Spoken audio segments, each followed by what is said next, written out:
Today, we are looking at a framework that basically argues that everything we know about high-stakes leadership is completely backwards. Yeah, totally backwards. Because usually when we picture someone taking charge of a chaotic situation, we imagine like this massive show of force. You picture the head coach screaming over the roar of a stadium Right. or a CEO pounding the table in a boardroom. Oh, yeah, commanding the room with pure volume. Exactly, just pure volume and intimidation. Because we culturally associate effective strategy with noise, with making yourself the loudest, most dominant presence in whatever environment you're in. We do. And honestly, it is exhausting. But the stack of notes we are doing a deep dive into today, it's centered around this document called The Harder Right, and it flips that script entirely. It really does. It pulls together sports psychology and ancient philosophy and hardcore leadership theory to argue that the ultimate competitive advantage isn't noise at all. No, it's not. It is quiet. Yeah, and it's a fascinating synthesis because it takes these incredibly lofty, abstract philosophical concepts and just drags them down into the mud and the sweat of daily practice. Right. It really forces us to look at how we actually behave when the pressure's on. Okay, let's unpack this because the whole philosophy is anchored by two incredibly powerful thoughts. The first is from the political philosopher Edmund Burke, who said, "Our patience will achieve more than our force." And that gets paired with a coaching mantra from the source material that really sets the tone for everything we're about to discuss. And the mantra is calm body, quiet mind, play hard, play smart, play together. Yeah, and that mantra sounds so simple. Yeah? Almost serene, right? Yeah. But actually executing it requires dismantling some deeply ingrained psychological habits. Oh, absolutely. Starting with just the most basic one, which is making a choice. We have this tendency to do the exact opposite of playing smart and playing together. Right. We actively avoid making the strategic choices we know we need to make. Yes, and Seth Godin has this brilliant framework for this called strategy avoidance. And when you read it, it reads less like a business theory and more like a deeply personal psychological confession. Yeah, he argues that on a fundamental level, we avoid strategy because we simply do not want to see the system we are operating in. Right, or we see it and we're just paralyzed by the terrifying responsibility of deciding whether to play by the rules of that system or, try to tear it down and build a new one. Which is so common. Think about the listener right now, sitting in a Tuesday morning meeting, looking at a failing project, and just completely refusing to make a definitive call on what to do next. Yeah. They aren't confused about the data. No, they're just hiding. Exactly. They are just hiding. We have this deep-seated desire to be picked by something powerful rather than take responsibility for altering the system ourselves. Yeah, we want the universe or a boss or the algorithm to just dictate our path so we don't have to own the consequences. Because the moment you make a definitive strategic choice, you are completely exposed. And we always tell ourselves that we hesitate because we fear the strategy will fail. Right. But Godin points out the quiet, much more insidious reality, which is we actually fear the strategy will succeed. Okay, wait, I need to push back on that a little bit because fearing success sounds completely counterintuitive. Why would anyone be afraid of their own plan working? Well, think about it. If your plan works, you own what comes next. Oh. You have successfully set a new standard, and you are now the author of that reality. So that means you are accountable for maintaining it tomorrow and the next day and the day after that. I see. It is psychologically so much easier to just run someone else's offense, or copy a competitor's culture. Because when it inevitably doesn't work out, you get to throw your hands up and blame the system. Exactly. You get to say, well, the industry's broken rather than facing the brutal truth of my design was flawed. Wow, it's like choosing to sit in the passenger seat of a car while wearing a blindfold. It is a terrifying way to travel. I mean, you have absolutely no idea where you're going and you might veer off a cliff at any moment. But psychologically, you feel safe from blame. Right. Because if the car crashes, you get to point at the driver and say, hey, it was their fault. I was just along for the ride. Yeah, but what's fascinating here is that a strategy avoided isn't a blank slate. It is just a decision made by default. Right. It's still a decision. Exactly. And we can take this deep psychological insight directly into a practical coaching application.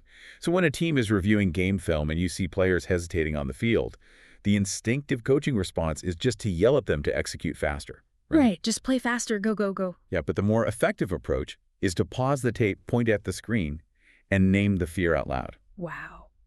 You say we are avoiding a decision right now. We're not lacking a plan.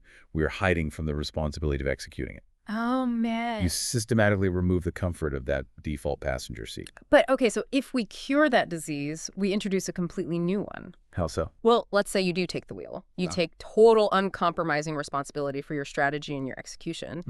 Now you run the incredibly dangerous risk of tying your entire self-worth to the outcome of that strategy. Oh, yes. Because if you are the sole driver and the car crashes, you aren't just a bad driver anymore. You start to internalize the failure and believe you are a fundamentally flawed person. Right. You develop a fragile identity. Mm-hmm. This happens the moment performance becomes the sole pillar holding up your entire sense of self. And there is a beautiful, albeit kind of heartbreaking example of this mechanism in action in the notes with the legendary golfer Seve Ballesteros. Oh, yeah. That story is incredible. It really is. So he grew up on the beaches near his village in Spain, and he learned to play golf with a single borrowed 3-iron. A single club. Just one club, yeah. He didn't have swing coaches analyzing his biomechanics or, high-tech gear. He was literally hitting rocks on the beach. Yeah, building a game entirely out of raw feel and imagination and artistry.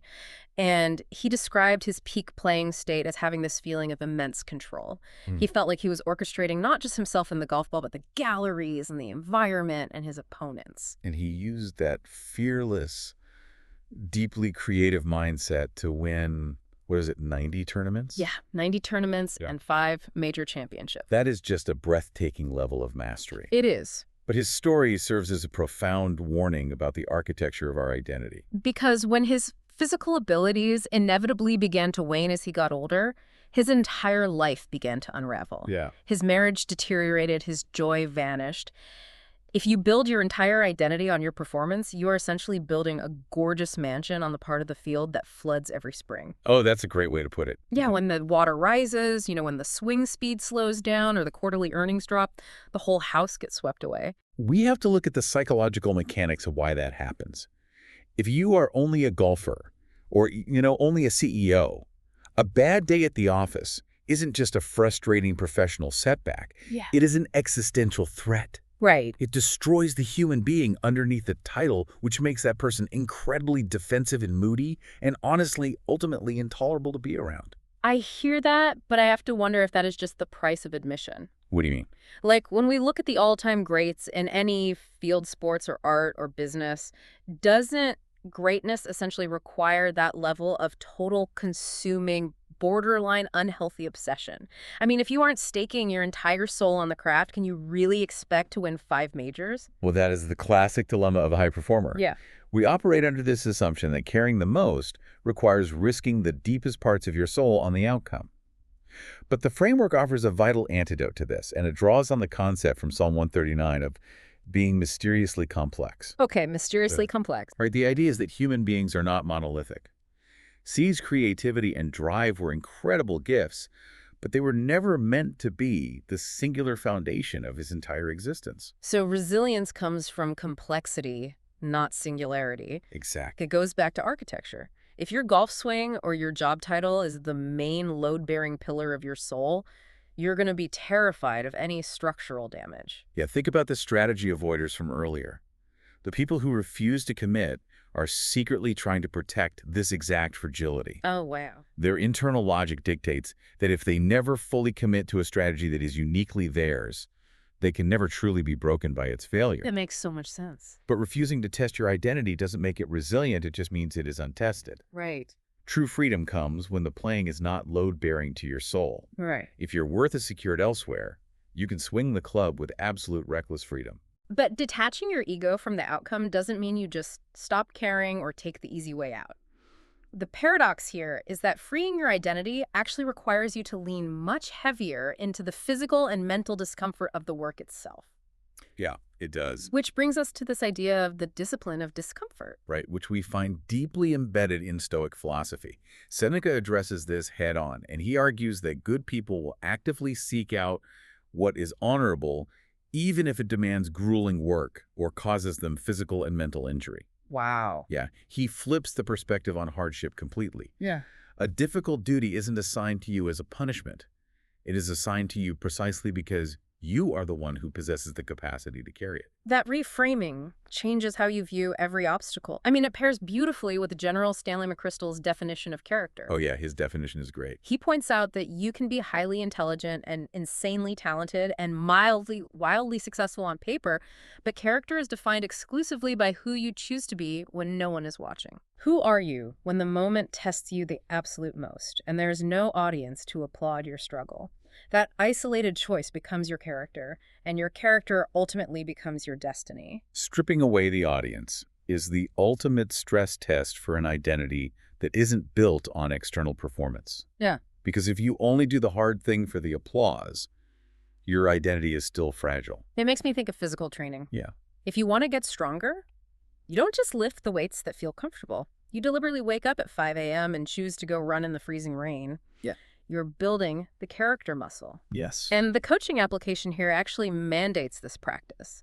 The rule is to design at least one drill every single week that is deliberately intensely uncomfortable. But it isn't punitive. No, Yeah. exactly. It's not a punishment for playing badly. It is explicitly named and designed as practice for character, forcing the team to navigate frustration together. And to endure that kind of deliberate discomfort without breaking, we can look at the mental framework of music producer Rick Rubin. So what does he say?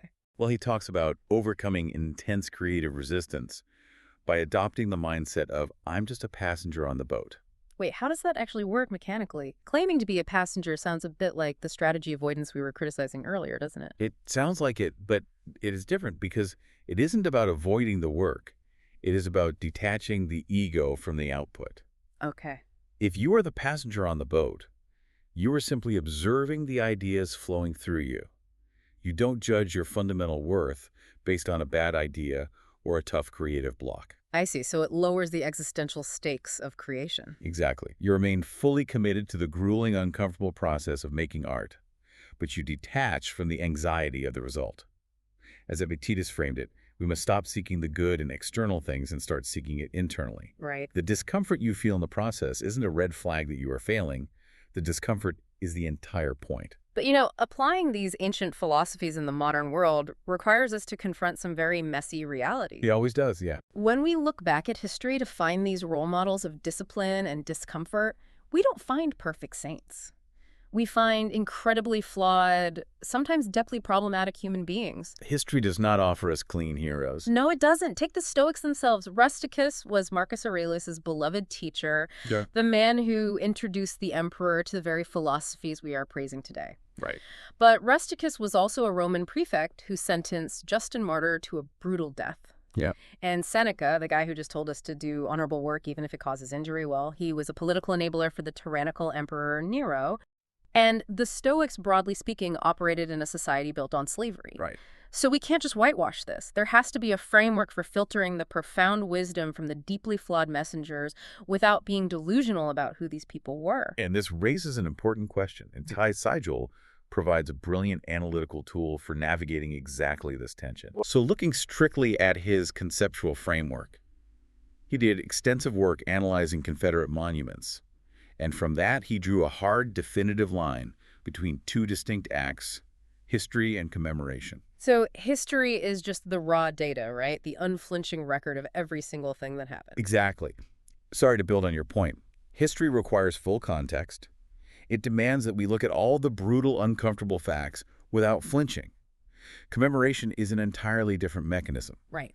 Commemoration is an active, deliberate choice about what specific values we want to hold up for our people to imitate in the present day. Oh, I see the distinction. Yeah, we do not have to pretend historical figures were flawless. We can separate the value from the complete biography. For instance, we choose to commemorate Marcus Aurelius, not because he commanded a massive empire that conquered other nations, but for his intense, private, documented struggle to just be a decent human being amidst absolute power. That distinction is incredibly freeing. You aren't ignoring the flaws. You're just being highly specific about what you are choosing to honor. And this translates perfectly into the coaching film room, too. When a team reviews tape of a rival or even their own past performances, they're constantly making choices about what to commemorate. Yes. The mandate is to praise the value, not just the scoreboard outcome. You isolate and osh the gritty effort, the selfless teamwork, the quiet discipline, the specific behaviors you want to replicate tomorrow, even if that team ultimately lost the game. Because what we choose to commemorate is the primary way we transmit values to the next generation. Right. It is the core engine of mentorship. And here's where it gets really interesting, because that leads to one of the most powerful stories in this entire exploration. Called the Arthur Ashe story. Yes. So we're talking about passing values down, and there's this incredible account of a 7-year-old kid in 1950. He is hanging around Brookfield Park in Richmond, Virginia, quietly watching a college student practice tennis. Just watching from the fence, right? Just observing from the edges, yeah. And that college student, a man named Ron Charity, notices him, walks over to the fence, and asks one incredibly simple question. Would you like to learn how to play? Wow. And that single casual invitation transformed that quiet 7-year-old boy into Arthur Ashe, who became not only a transcendent tennis champion, but a towering civil rights leader. A life of massive historical consequence, completely redirected because someone took 30 seconds to notice a kid on the margins. It really highlights how fragile human potential is. It Yeah. makes me think of a good leader as a lifeguard. Oh, lifeguard. Yeah, like if you were guarding a pool, you can't just fixate on the loud kid splashing in the center, making all the noise. You have to be constantly vigilantly scanning the edges of the water, looking for that quiet kid on the bench who wants to jump in but just hasn't been asked yet. Ryan Holiday takes this exact dynamic and extracts a critical leadership principle from it. We cannot afford to rely on the random kindness of strangers to do this vital work. Right, it has to be intentional. It is the explicit professional job of a leader to hunt for that tiny flicker of interest.